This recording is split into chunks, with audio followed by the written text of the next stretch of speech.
Everyone wants to feel like they're the best at something, but when that belief turns into taking others for granted, the universe might just teach you a lesson. Understanding that there's always someone better out there is the key to humility. That's what truly makes the strongest person. My name is Mia. I've been married to my husband Thomas for 2 years. When we decided to get married, Thomas mentioned his troublesome sister who might end up being a burden to me. As an only child, I was thrilled at the idea of having a sister, but Thomas's words also made me anxious and curious about what kind of trouble she could be. Now, 2 years into our marriage, I fully understand and have experienced what Thomas meant. I was born into a relatively wealthy family. My father runs a mid-sized trading company and is well-informed and progressive in his thinking.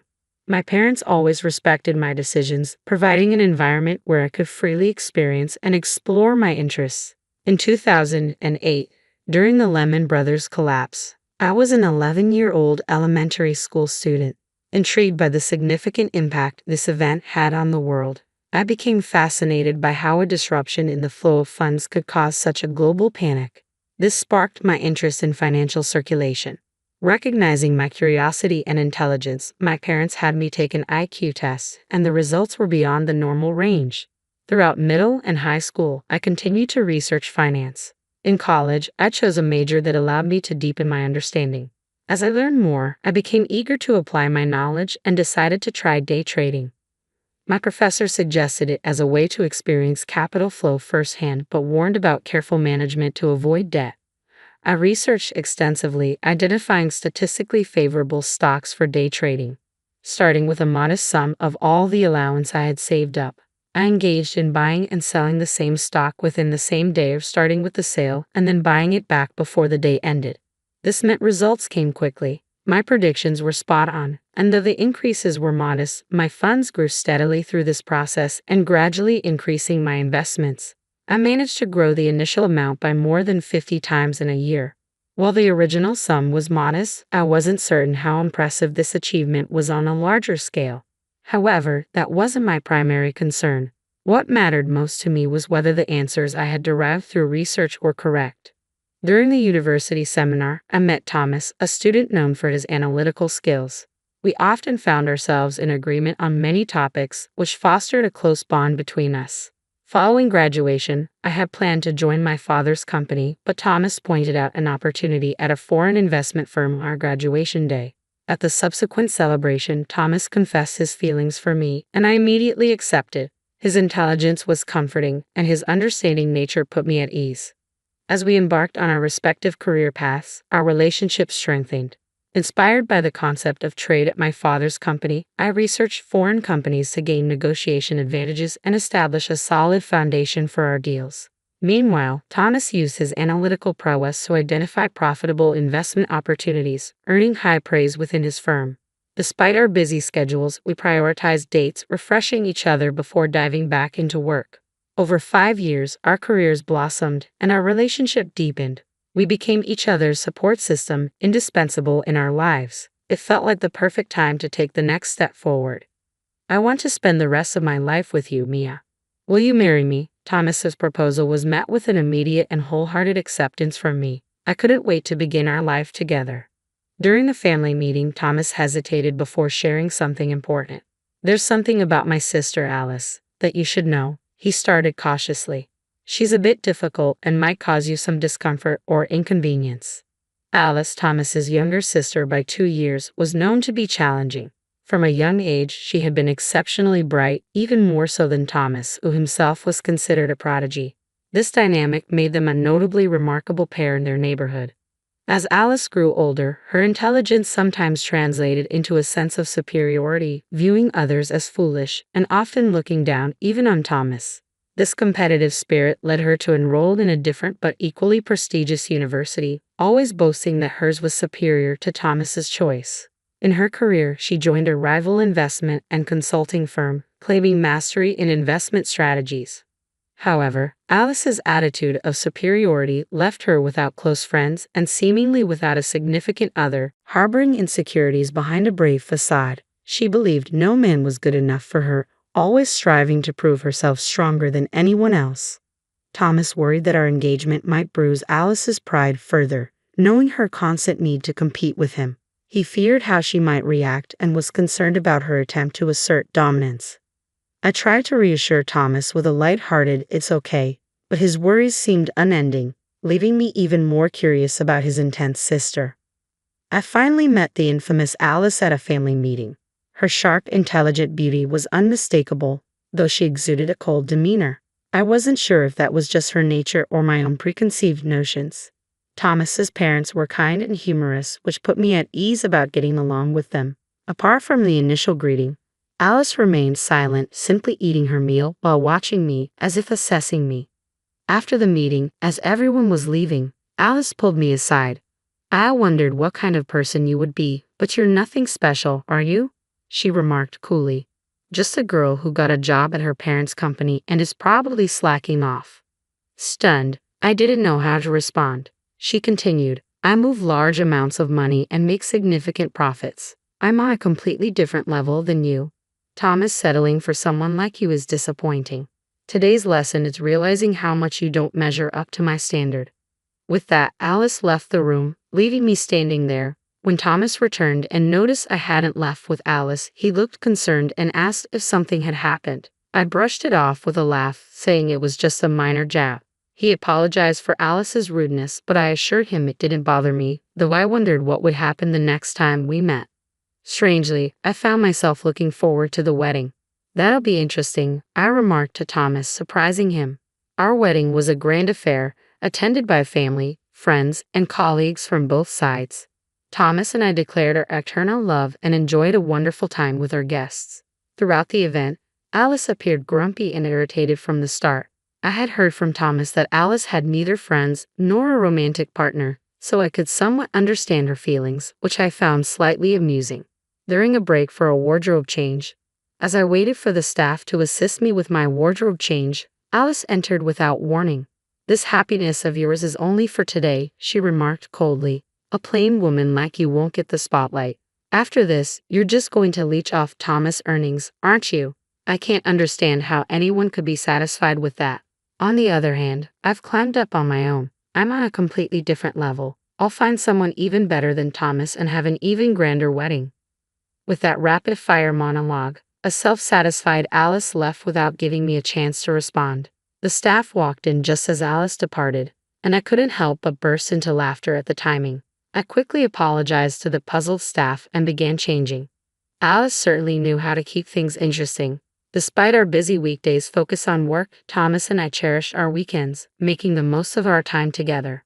Since the wedding, I had no contact with Alice. I anticipated seeing her next at Christmas when visiting my in-laws, but an unexpected connection with Alice arose sooner. My father sought external consulting for asset preservation and expansion at his company, and although I offered to handle it, he opted for outside expertise from a specific firm.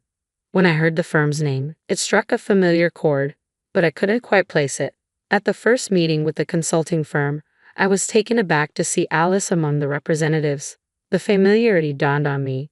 This was Alice's firm. Alice seemed equally surprised to see me but quickly composed herself and greeted me professionally.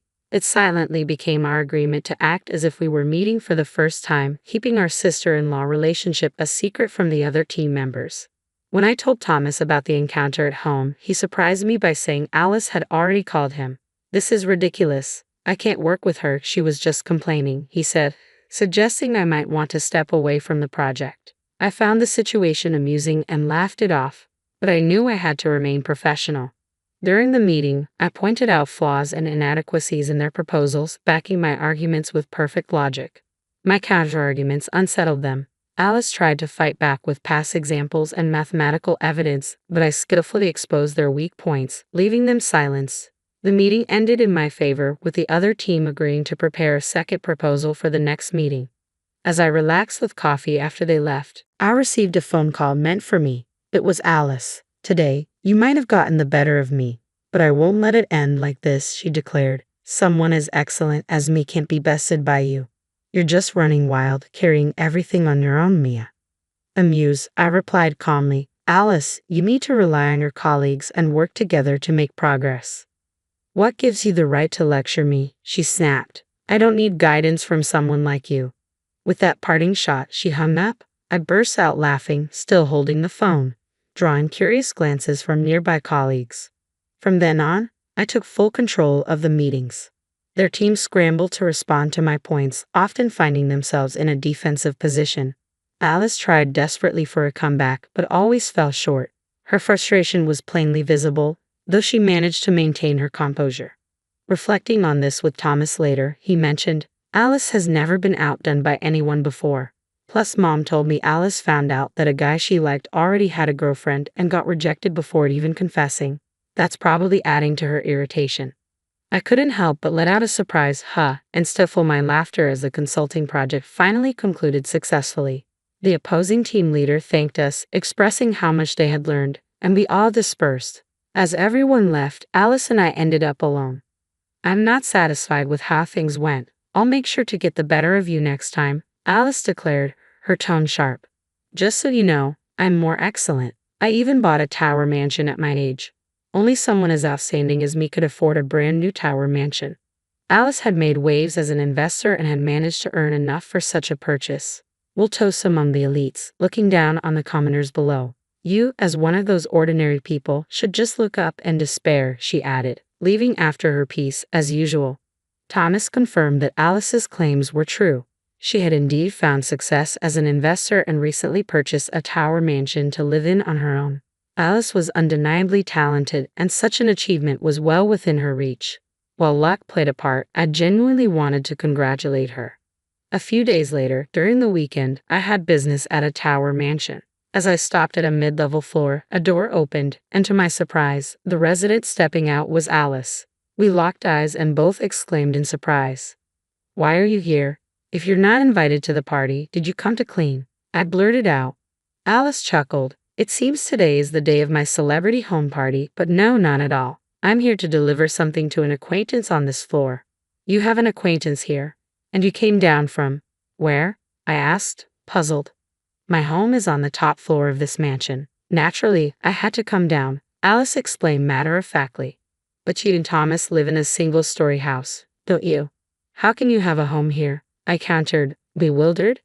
"Thomas can't handle heights. That's why our house is single-story," Alice replied calmly. "This place is my office and workshop." "Your workshop is on the top floor of a tower mansion. Don't joke like that," I said incredulously. "This whole place is mine," Alice stated firmly. "Why shouldn't I use the top floor?" As we argued loudly in the hallway, a voice behind us interrupted. "Alice, what's going on?" Alice turned and apologized. "Sorry, Senior." The woman who had spoken and 3 others looked at us with concern. "I apologize for not greeting you downstairs. I was just dealing with—" Alice seemed momentarily at a loss for words. The woman Alice called Senior looked at me, searching her memory, and then exclaimed in surprise, "Aren't you Mrs. Mia, our new external board director starting this month?" Alice was speechless at this unexpected revelation. The senior continued, "She's also known as the investment goddess whom Alice admires." Clearly bewildered, Alice struggled to comprehend what was being said.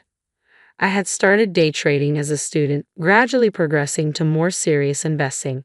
Using my day trading earnings, I learned investment strategies through practice. My analytical and research skills helped me identify companies with growth potential, and I invested wisely. The funds I managed grew rapidly. My father provided me with the freedom to use a piece of land he owned in the city center, where I began building a tower mansion, following the trend of mansion investments. I wanted to understand what it was all about, so this tower mansion is the result of my efforts. Managing a mansion is more challenging than it seems. Income comes from rent, but maintenance costs and taxes are higher than expected. Furthermore, even a few delayed rent payments from tenants can disrupt smooth management. Regarding being called the investment goddess, that seems to be a recent label for me, coined due to my extraordinary success in investments. Hearing that Alice admired me was a surprise. Alice was too stunned to keep up with the unfolding situation. "That's why my room is on the top floor here," I explained. "I own a significant share of your company, which made me a board director."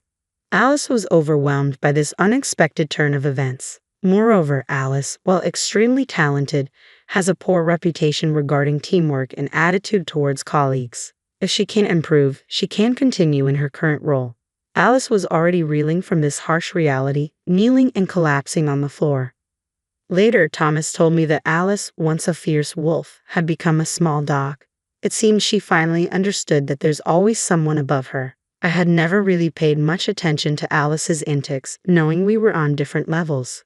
But looking back, I do feel a bit guilty for finding it all so amusing. Reflecting on my previous attitude, I realize I still have a lot to learn. Alice, having stepped back from the limelight, now faces reduced income and a string of losses in investments. Her ability to pay rent for the Tower Mansion apartment is increasingly compromised. I'm considering issuing an eviction notice if the rent arrears continue for another 2 months. People's abilities vary, and even similar skills can differ in levels. Alice has become a lesson for me to never underestimate anyone and to treat others with respect. Thomas apologized for not being more involved in these events, but it's not his responsibility at all. His concern shows his good nature, and I love him all the more for it. My current hope is to start a family with Thomas soon. I can't wait to enjoy life as a family of 3. If Alice changes her mindset and broadens her perspective, she'll surely find friends and a partner soon. One night, I had a dream of a family of 3, but by the end of next year, we'd be a family of 5 with triplets. I woke up sweating but couldn't help laughing at the prospect.